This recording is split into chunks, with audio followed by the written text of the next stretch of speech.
Hello friends, मैं आकांत गुप्ता लेके आया हूँ आपका फिजिकल एजुकेशन क्लासेस में क्लास 12th का third chapter yoga and lifestyle. इस चैप्टर को 3 पार्ट में पूरा होगा, तो आज पार्ट 1 हम लोग स्टार्ट करेंगे। वर्तमान समय में योगा का एक बहुत ही महत्वपूर्ण रोल है, और इस समय कोरोना का समय है, तो कोरोना में तो बहुत ही ज़्यादा इस समय योगा का योगदान है। तो हम देर नहीं करते हैं, तो इस योगा चैप्टर को, योगा एंड लाइफ स्टाइल, अपनी लाइफ स्टाइल कैसी होनी चाहिए, योगा से आपकी लाइफ स्टाइल में क्या क्या चेंजेस आते हैं, ये भी सब चीज़ें इसमें हम पढ़ेंगे। तो हम देर नहीं करते हैं, नेक्स्ट चैप्टर मतलब इसी में आगे चलते हैं। तो इसमें क्या क्या, इस योगा के चैप्टर में क्या क्या पॉइंट रहेंगे उसके बारे में पढ़ते हैं। की पॉइंट है, की पॉइंट में पहला क्या है, आसन एंड उसके प्रिवेंटिव मेजर। उसका मतलब उसमें क्या क्या चीजें आती हैं उसके बारे में हम अच्छे से पढ़ेंगे। आसन क्या होता है, आसन के बारे में हम पढ़ेंगे।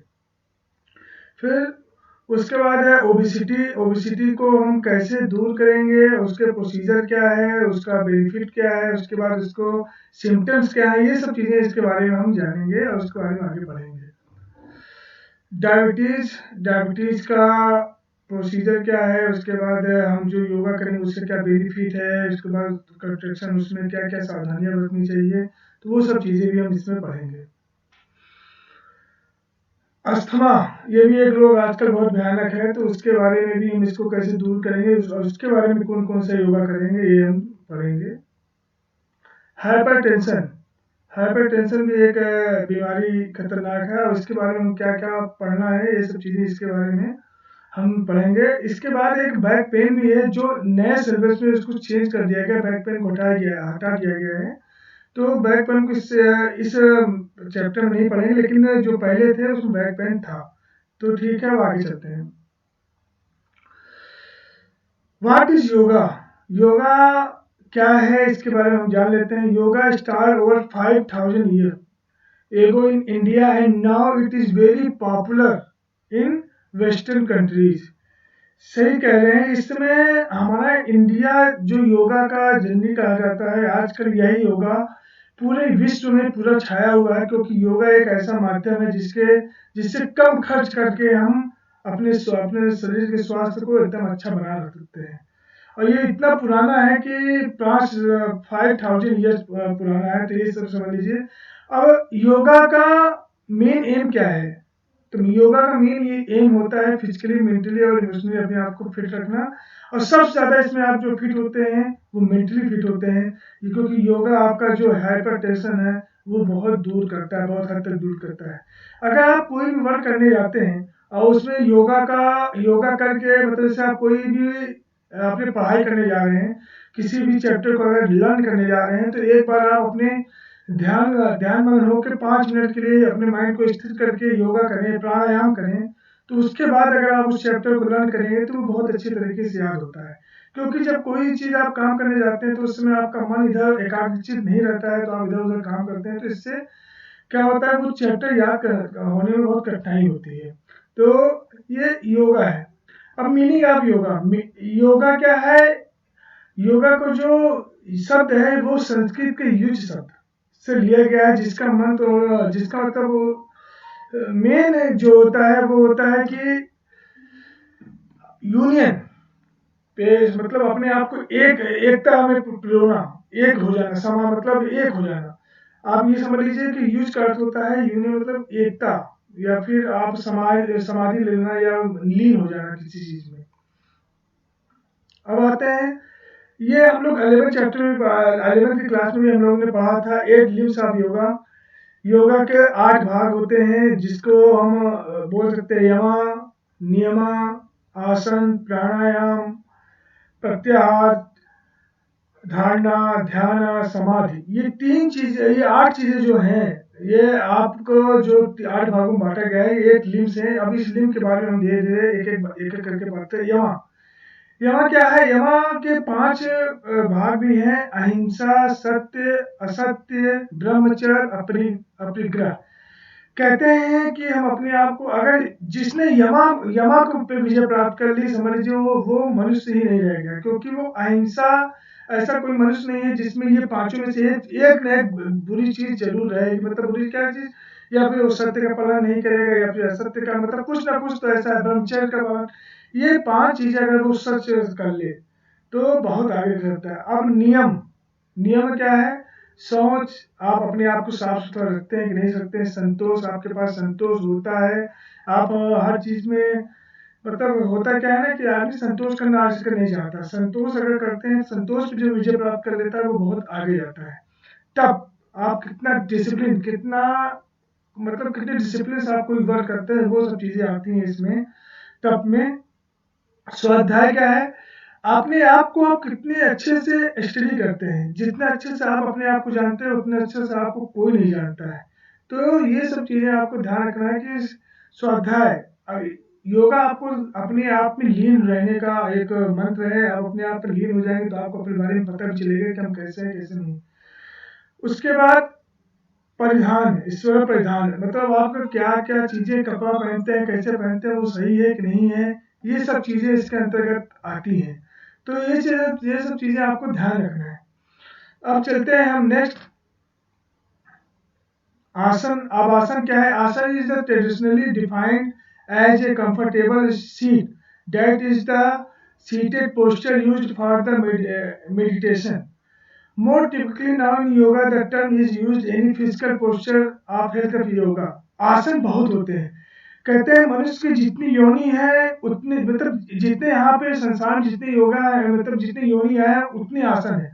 आप ऐसे बैठ जाइए, योगा है, ये भी आसन है। आप ऐसे बैठे हैं तब भी आसन है। आप दंडवत बैठे हैं, अलती बल्ती मार के बैठे हैं, हर चीज आसन है। मतलब जो जिस तरह से आप खड़े हो जाए वो आसन है। मतलब कोई भी एक निश्चित वो नहीं होता है। आसन क्या होता है?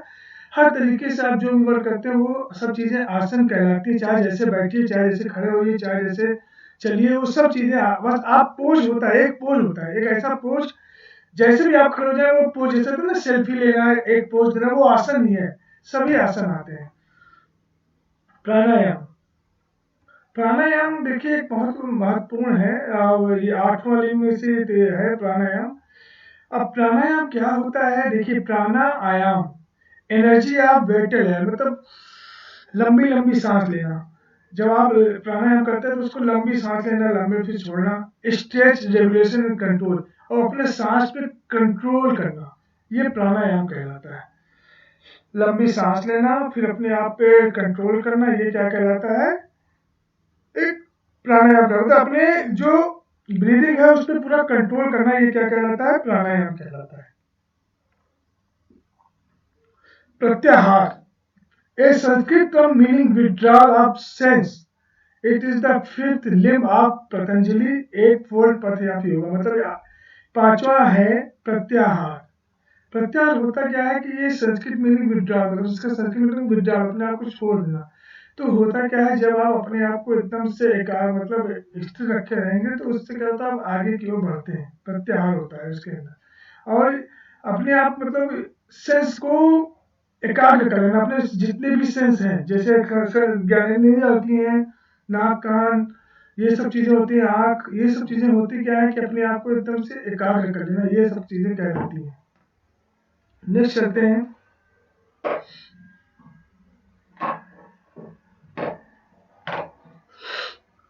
धारणा। धारणा क्या है? कंट्रोल ऑफ इन योगा।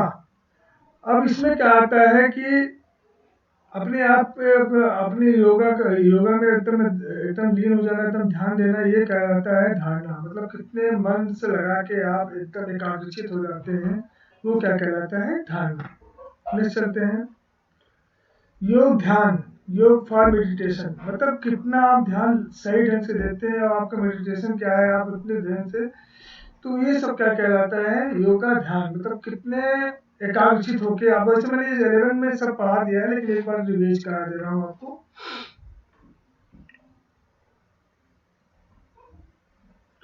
समाधि, ये 8वां है स्टेज, जिसमें आप जाके एकदम समाधि लेते हैं। बोलते हैं ना लोग समाधि ले लेना, तो ये चीजें कहलाती हैं समाधि। एकदम शांति से सब कुछ करना या फिर अपने आप को एकदम से नीचे कर लेना, ये कहलाती है समाधि, अपने आप को तैयार करना। अब योगा के क्या क्या बेनिफिट है इसके बारे में हम जानते हैं। मेन इम्पोर्टेंस, क्योंकि आजकल के योगा में क्या क्या फायदे हैं ये सब चीज़ें जानना जरूरी है। मेंटेनिंग हेल्दी हार्ट, मतलब आप जब वो योगा करते हैं तो जो डीप ब्रीदिंग होती है, जो हार्ट का कंट्रैक्शन होता है, जो रिलैक्सेशन, हार्ट का जो ब्लड होता है, ब्लड आपका स्वस्थ करता है, तो आपका जो हार्ट होता है वो हेल्दी हो जाता है।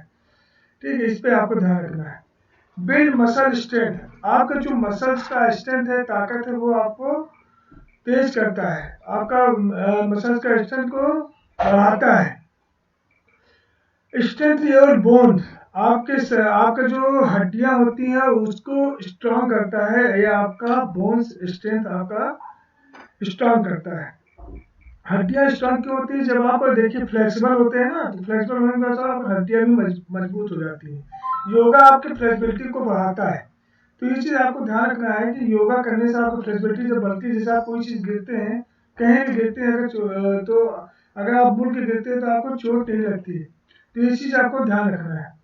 इम्प्रूव ब्लड सर्कुलेशन, आपका जो ब्लड सर्कुलेशन होता है वो बहुत सही ढंग से, बहुत साफ सुथरा करता है, क्योंकि आप करते क्या है, लंबी लंबी सांस लेते हैं। जब डीप ब्रीथिंग करते हैं तो आप लंबी सांस लेते हैं तो ब्लड का जो सर्कुलेशन होता है वो थोड़ा सा हल्का होता है और फास्ट हो जाता है, सही हो जाता है। Boost up your immunity system, आजकल सभी बोल रहे हैं कोरोना से आपका इम्यूनिटी सिस्टम को स्ट्रांग करना, ये सब चीज़ें आपको ध्यान रखना है कि boost up your immunity system को कैसे सही करता है। लोअर ब्लड शुगर, अब आपका जो शुगर लेवल है वो भी योगा से कंट्रोल करते हैं ना, कि जिसको शुगर है वो वो योगा करे तो उसका डायबिटीज काफ़ी हद तक कंट्रोल होता है, तो ये सब चीज़ें इसके अंतर्गत आती हैं। रिड्यूस स्ट्रेस, ये सबसे मेन फैक्टर है, आपका जो स्ट्रेस होता है वो आपका स्ट्रेस दूर करता है। मेन आपका जो बेनिफिट है, ये आपका स्ट्रेस को बहुत दूर करता है, क्योंकि आप मन को एकाग्र करते हैं और किसी भी इधर उधर की बातों पे आप नहीं पड़ते, तो आपका जो स्ट्रेस लेवल है वो सही करता है। इम्प्रूव फ्लेक्सिबिलिटी, जो मैंने आपको बोला था, फ्लेक्सिबिलिटी एक मेन रीजन है। आजकल के लोग अगर एक्सरसाइज नहीं करेंगे तो फ्लेक्सिबिलिटी नहीं होगी, जब फ्लेक्सिबिलिटी नहीं होगी तो वो इधर उधर क्या करेंगे कि जब गिरेंगे या चोट लगेगी तो बहुत भयानक चोट लग सकती है। फ्लेक्सिबिलिटी आपको रेंज ऑफ मूवमेंट, कोई भी जो आप जैसे आप किसी चीज़ को लेना चाहते हैं, जैसे आप कोई सामान उठाना चाहते हैं, अगर फ्लेक्सिबल नहीं है तो अकड़न भी आ सकती है, तो आपका जो फ्लेक्सिबिलिटी है आपका इम्प्रूव करती है। सपोर्ट हेल्दी जॉइंट्स, आपका जो हेल्दी जॉइंट्स है, जो जॉइंट्स है उसको भी मजबूत रखती है। बेटर स्लीप, आजकल की सबसे बड़ी समस्या यही है कि लोगों को नींद नहीं आती है, तो नींद का सबसे अच्छा चारा यह है कि आप अपने आप को जब योगा से जोड़ लेंगे तो आप जब ध्यान करेंगे तो स्लीप, एक अच्छी नींद भी आने लगती है। तो ये योगा से लगभग आपके एथलीम है, ये योगा से मेन बेनिफिट है। तो आपको ये ध्यान रखना है कि योगा के जितने बेनिफिट हैं ये अधिकतर के क्वेश्चन आते भी हैं, ये आपसे एग्जाम में पूछे भी जाते हैं, तो ये आपको ध्यान में रखना है। तो ये आपका जो चैप्टर, जो फर्स्ट पार्ट है यहाँ पे खत्म होता है इस योगा का। तो हम नेक्स्ट 2 पार्ट और लेके हाजिर होंगे। अभी तक जो पार्ट, इस पार्ट में अगर कोई समस्या हो तो आपको हमारे जो कमेंट बॉक्स, उसमें आप कमेंट कर सकते हैं, और उसके बाद आप मुझसे डायरेक्ट फ़ोन से भी बात कर सकते हैं अगर कोई परेशानी होती है। ओके, यहीं पे ये वीडियो समाप्त करता हूँ। उसके बाद thank you, have a nice day.